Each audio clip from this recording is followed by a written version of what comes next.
Hebreus capítulo 7. Esse Melquisedeque era rei da cidade de Salém e sacerdote do Deus Altíssimo. Quando Abraão estava voltando da batalha em que matou os reis, Melquisedeque foi ao encontro dele e o abençoou.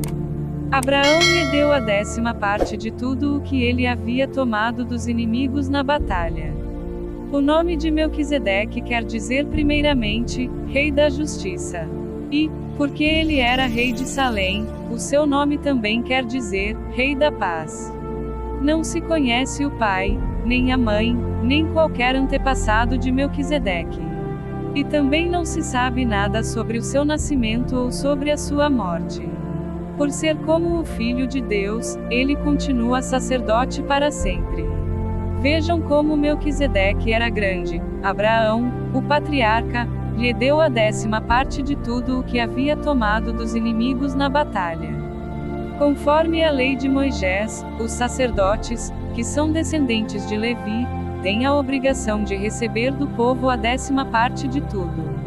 Eles recebem dos seus próprios patrícios, embora estes também sejam descendentes de Abraão. Melquisedeque não era descendente de Levi, mas recebeu a 10ª parte daquilo que Abraão havia tomado na batalha e o abençoou. Sim, abençoou o próprio Abraão, que havia recebido as promessas de Deus. Não há dúvida de que aquele que abençoa é mais importante do que aquele que é abençoado. No caso dos sacerdotes, a 10ª parte é recebida por homens que um dia vão morrer. Mas, no caso de Melquisedeque, como dizem as Escrituras Sagradas, a 10ª parte foi recebida por alguém que continua vivo. Portanto, quando Abraão pagou a 10ª parte, Levi, cujos descendentes recebem a 10ª parte, também pagou. Pois Levi não tinha nascido, e, por assim dizer, ainda estava no corpo do seu antepassado Abraão quando este se encontrou com Melquisedeque. A lei que o povo de Israel recebeu se baseava no sacerdócio dos levitas.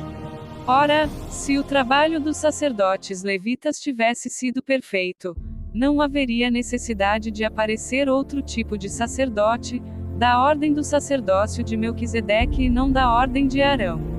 Pois, quando se muda o sacerdócio, a lei também precisa ser mudada. E o nosso Senhor Jesus, a respeito de quem são ditas essas coisas, pertencia a outra tribo. E nenhum membro dessa tribo jamais serviu como sacerdote. É sabido que, por nascimento, Jesus, o nosso Senhor, pertencia à tribo de Judá, e Moisés não disse nada dessa tribo quando falou a respeito de sacerdotes. E tudo isso se torna bem mais claro, pois surgiu um sacerdote diferente, parecido com Melquisedeque. Ele não foi feito sacerdote pelas leis ou regras humanas, porém se tornou sacerdote por meio do poder de uma vida que não tem fim. Porque as Escrituras Sagradas dizem: você será sacerdote para sempre, na ordem do sacerdócio de Melquisedeque.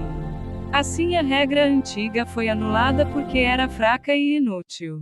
Pois a lei não podia aperfeiçoar nada. Mas agora Deus nos deu uma esperança melhor, por meio da qual chegamos perto dele. Além disso, há o juramento de Deus. Não houve juramento quando os outros se tornaram sacerdotes. Porém houve juramento quando Jesus se tornou sacerdote, pois Deus lhe disse: o Senhor jurou e não voltará atrás. Ele disse: você será sacerdote para sempre. Portanto, essa diferença também faz com que Jesus seja a garantia de uma aliança melhor. Há ainda outra diferença: os outros sacerdotes foram muitos porque morriam e não podiam continuar o seu trabalho. Mas Jesus vive para sempre, e o seu sacerdócio não passa para ninguém. E por isso ele pode, hoje e sempre, salvar as pessoas que vão a Deus por meio dele, porque Jesus vive para sempre a fim de pedir a Deus em favor delas. Por isso Jesus é o grande sacerdote de que necessitamos. Ele é perfeito e não tem nenhum pecado ou falha. Ele foi separado dos pecadores e elevado acima dos céus. Ele não é como os outros grandes sacerdotes, não precisa oferecer sacrifícios todos os dias, primeiro pelos seus próprios pecados e depois pelos pecados do povo. Ele ofereceu um sacrifício, uma vez por todas, quando se ofereceu a si mesmo. A lei de Moisés escolheu homens, que são imperfeitos, para serem grandes sacerdotes.